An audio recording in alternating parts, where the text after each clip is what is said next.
Salut tout le monde, on refait un point sur le véhicule.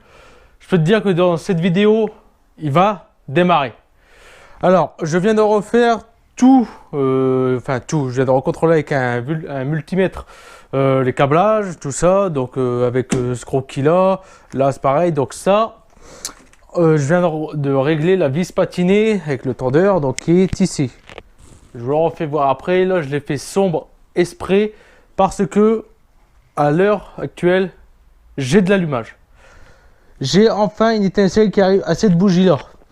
Donc, à mon avis, c'est toujours un problème de câble parce que j'ai dû passer un câble en direct entre du plus au plus bobine là-bas.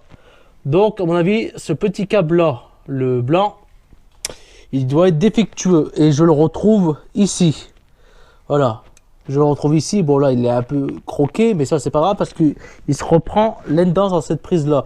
Donc ça veut dire qu'il faut que je repère, je repère ce câble là, qui part du coup ici, qui vient directement par l'alternateur là, donc câble noir. Donc en gros il va falloir que je resuive ce câble noir là, jusque là-bas, pour pouvoir avoir l'allumage normalement. Donc j'ai recontrôlé, je n'ai toujours pas les clignotants, mais maintenant tu vas pouvoir voir en temps réel qu'il y a bien de l'allumage ici.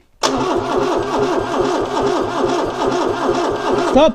Comme tu vois, il y a une étincelle. Donc à mon avis, la batterie elle est plus tellement chargée à force d'avoir fait des tests et autres. Mais là maintenant, on va utiliser du nettoyant frein. Je vais injecter directement par le carburateur. Et on va voir si ce moteur fonctionne. Voilà. Donc je vais remettre le 4e cylindre là. Et on essaye de le faire démarrer. Donc ça va faire un potin pas possible parce que là il est en échappement libre directement. Et en même temps, s'il fonctionne, je vais pouvoir faire des contrôles pour la pression d'huile. Voir si elle arrive bien au niveau de là. Et après il me restera plus qu'à rassembler le radiateur, faire le reste. Refaire démarrer le moteur, le laisser chauffer pour recontrôler les vis du culasse. Bon, j'ai pas revérifié dans les RTA, mais je m'avais basé avec les images qui étaient du RTA. Du coup, normalement, là, l'ordre d'allumage est bon, il est correct. Il possède un fond d'éthanol du coup dans le réservoir, donc il va être là. Là, on va essayer de le faire démarrer au gaz directement. Hop. Vas-y, fais-le tourner. Alors, espérons qu'il fonctionne. Voilà. Voilà, il fonctionne. Vas-y, arrête pas.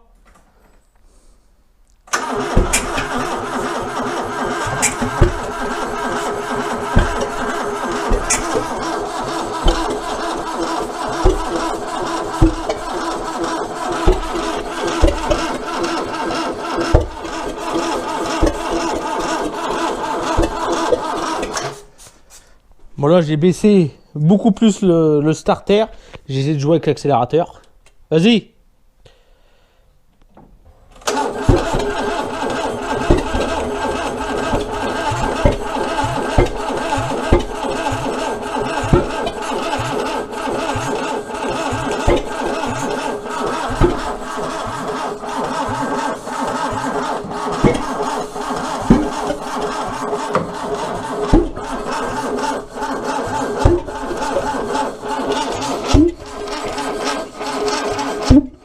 Bon, stop.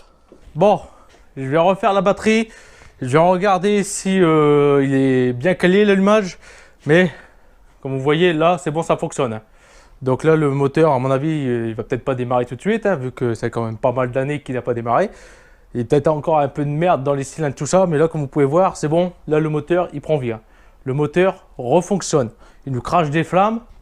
C'est impeccable. Après, j'ai peut-être pas encore le bon truc pour le carbu. Il manque bien sûr le filtre, tout ça. Mais là, comme vous voyez, ça a l'air de fonctionner. Du coup, ce que je vais faire, c'est que je vais remettre le tube de l'échappement. Comme ça va pouvoir cracher plus loin. Pour éviter que ici ça s'enflamme. Parce que vous voyez quand même des belles flammes qui sont là. Je recharge la batterie. Et on se revoit pour essayer de le faire vraiment démarrer là, de lui-même. Bon, je viens de voir que c'est normal qu'il pouvait pas fonctionner. L'allumeur ici présent a tourné sur lui-même. Normalement, j'ai la vis de réglage qui est là, au niveau du carter, hein, j'avais fait un repère, et je viens de voir qu'il a tourné sur lui-même. Du coup, l'allumeur, il n'est pas assez serré. Donc, je règle ce problème-là. Et j'en profite, je vais aussi aller chercher de l'éthanol. Au moins, je vais le remplir, et puis il devrait fonctionner. Après avoir bataillé pour savoir c'était quoi le problème, en fait il s'avère que l'allumeur, quand je l'ai remonté, il était à l'envers. Enfin à l'envers. Disons que l'allumage ne se faisait pas là où elle devait se faire. Du coup j'ai réglé le problème. Je l'ai j'ai démonté, j'ai tourné en fait l'axe à l'intérieur et là maintenant nous avons un allumage correct. Pourquoi je dis nous avons? Parce que là je viens de mettre le contact, il a fonctionné correctement. Donc là maintenant ça va être quasiment un démarrage de ce moteur après 23 ans dans une grange et 6 ans où l'ancien propriétaire m'a dit qu'il n'avait pas tourné. Donc en gros c'est un redémarrage du moteur après 6 ans. Voilà, donc là je vais le faire tourner au gaz. Il y a dans le réservoir, il y a de l'éthanol, hein. J'ai remis 20 litres d'éthanol dedans. Mais je sais pas si la richesse elle est bonne. Du coup je vais le faire tourner directement au gaz avec le nettoyant frein, avec ce que je vous avais fait voir. Donc là je vais mettre un masque parce que il fume quand même pas mal.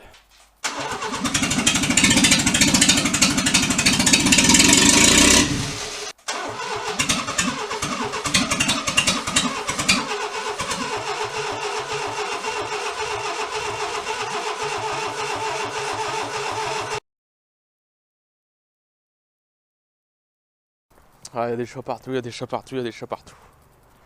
Il y a une Bianca, un Sunny, un cornichon. Ouais, un cornichon, bien entendu. Et normalement, je devrais avoir le grand blanc pas très loin. Au moins qu'il s'est déjà barré.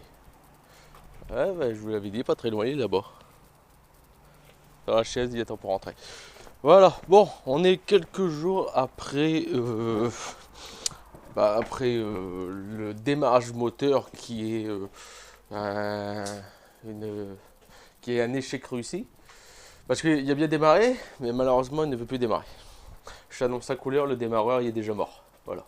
Le démarreur que j'ai acheté à la casse, il a déjà il a flanché en fait. À force d'insister dessus, à le faire démarrer, et il va plus, il veut plus.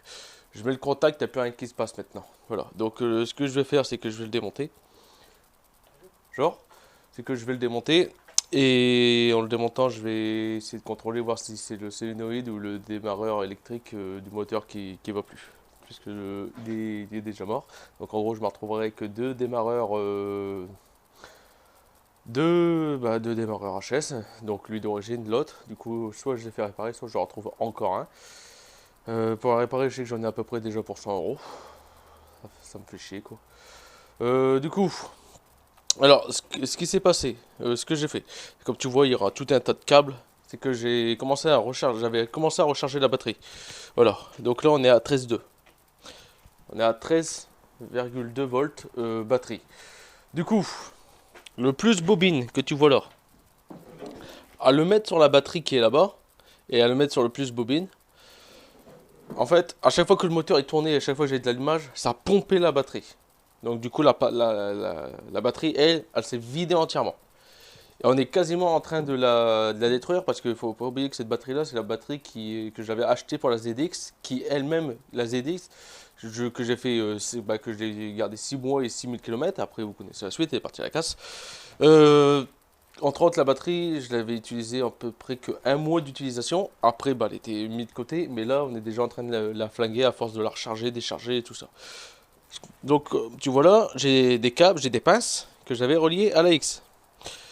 Du coup, j'avais fait tourner la X et j'avais mis le plus bobine directement sur le plus de la batterie de la X. Comme ça aurait pompé sur la X en même temps que le moteur est tourné. Donc, lui, là, j'avais pas de souci, que la batterie serait rechargée, tout ça. J'aurais toujours eu l'intensité, l'allumage, tout ça.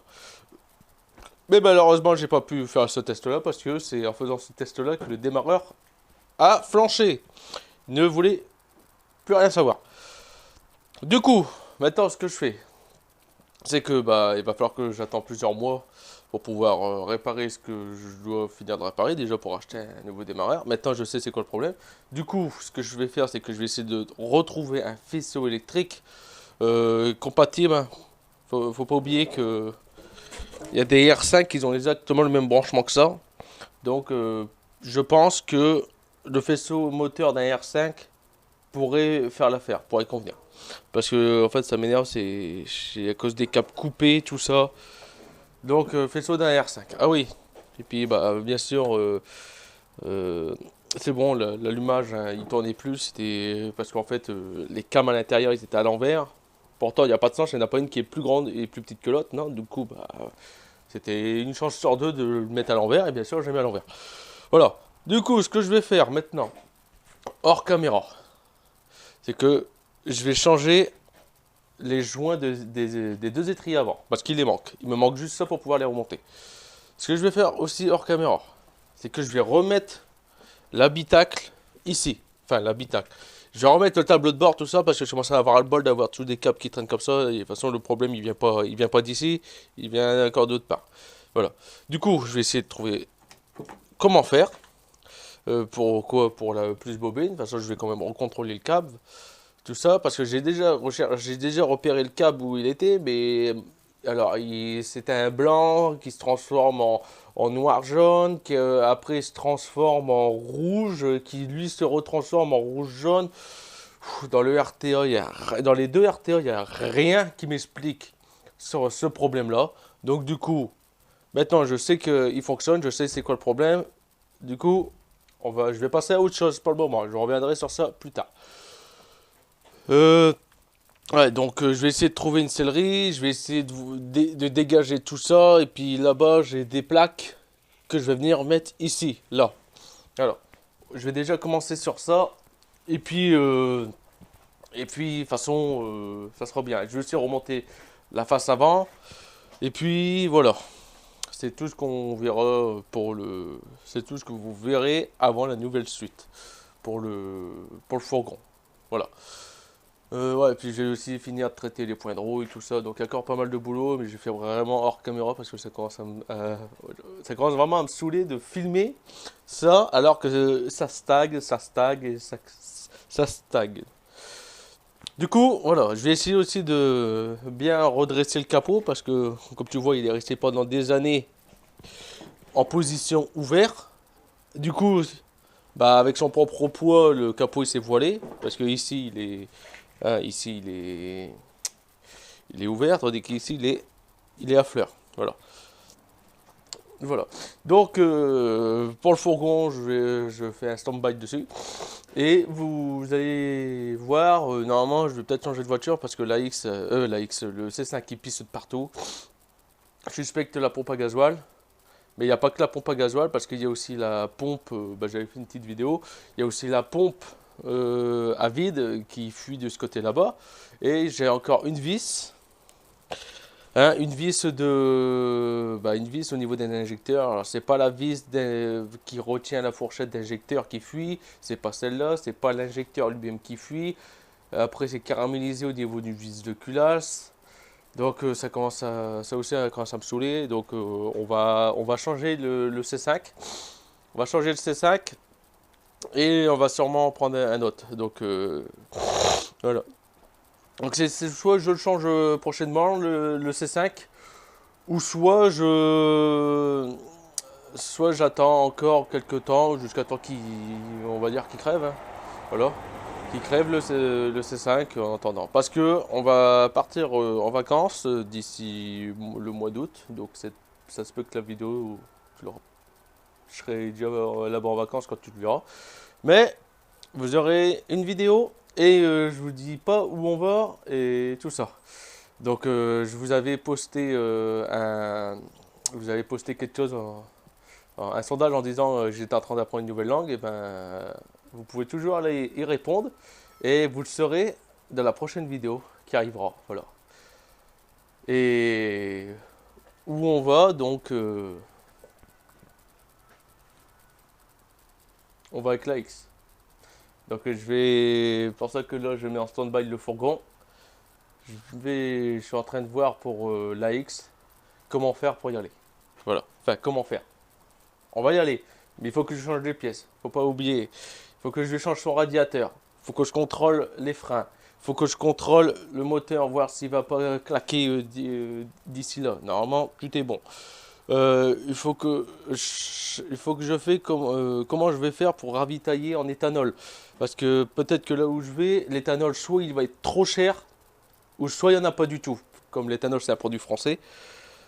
Voilà, il faut que je lui change son pare-brise. Il faut que je lui passe son contrôle technique pour aller là où je vais aller. Parce que c'est sûr et certain, sinon je vais me faire piquer, je vais me faire gauler. Voilà.